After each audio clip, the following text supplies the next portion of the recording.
5 seconds. Start. Sir, I rise to support the demands for grants of the Ministry of Human Resource Development. The Honorable Minister is one of the most intellectual and experienced persons in the field of education and is well aware of the need for development of human potential in the areas of education, youth, women, and children. The allocation of funds for the various activities of the four departments which constitute his ministry is no doubt in line with their requirements, about which I have nothing to say. My only humble request to the minister is that he should carry out an appraisal of the working of his ministry to find out if the purpose for which the money has been spent has really been achieved commensurate with the amount spent. To me, it seems that a lot more requires to be done in this respect so that the fruits of quality education reach right down to the poorest of the poor and the socially and economically backward classes. The purpose of good education is to make one really knowledgeable and respectable citizen of this country so that he is able to stand on his own feet and live a decent life. Character building plays an important role in this direction and has to be given its due place in education. It must be understood that good education is the foundation for nation's progress, and unless this foundation is made strong and everlasting, no structure constructed on it will stand firm and erect. Therefore, we must endeavor to provide quality education to all sections of the society with particular emphasis on promotion and development of fundamental values like character building, national integrity, secularism, focus on environmental and population education, and so on.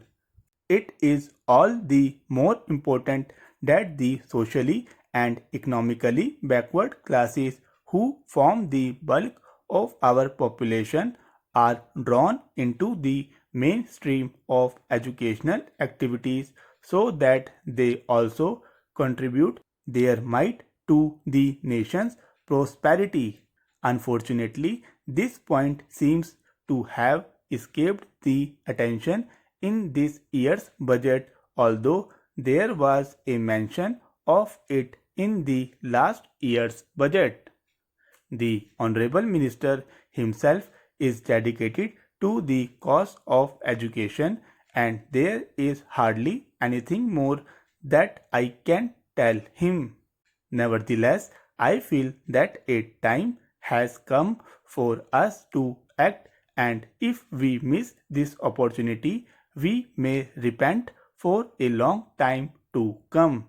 Considering the deterioration in the moral standard of the society today, special emphasis has to be laid on character building in our educational system. Children being more amenable to changes, character building should start for them right from the Anganwadi classes up to SSC classes.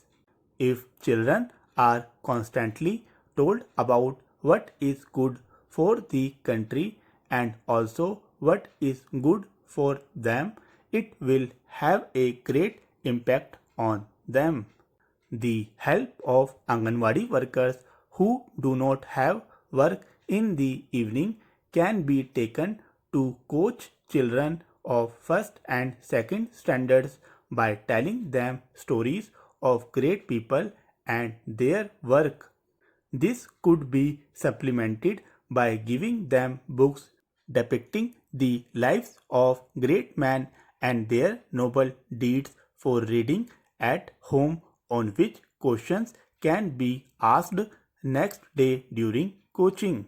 Once a week, audio-visual presentation can be arranged on the lives and noble deeds of great men.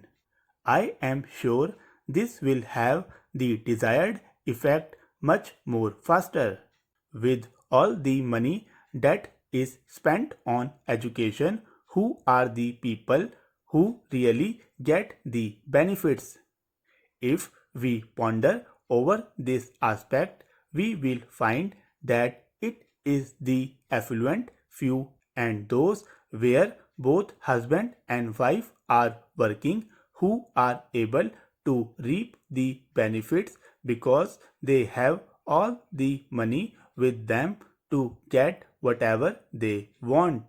They can send their children to the best schools, buy costly books and aids, arrange special tuitions, and send them to special coaching classes to score good marks in competitive exams. Even if these children fail to get admissions to professional courses, their parents can always pay capitation fees and have them admitted.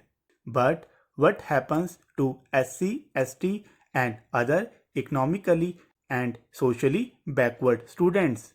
They just do not have the right type of atmosphere at home which will motivate them to go to schools and study. Their parents themselves, being illiterate and poor, would prefer their children to help them in their work and earn money rather than spend time on studies. Under the circumstances, it would be nearly impossible for such students to compete with the city students and get admission to prestigious courses. Therefore, I submit that the need of the day is to set up residential schools for SC, ST, and other socially and economically weaker students on 50-50 basis. These schools should provide free secondary education and also free boarding and lodging facilities. Strict discipline should be maintained in these schools and greater emphasis should be laid on character building, hard work and dedication, love and respect for the country.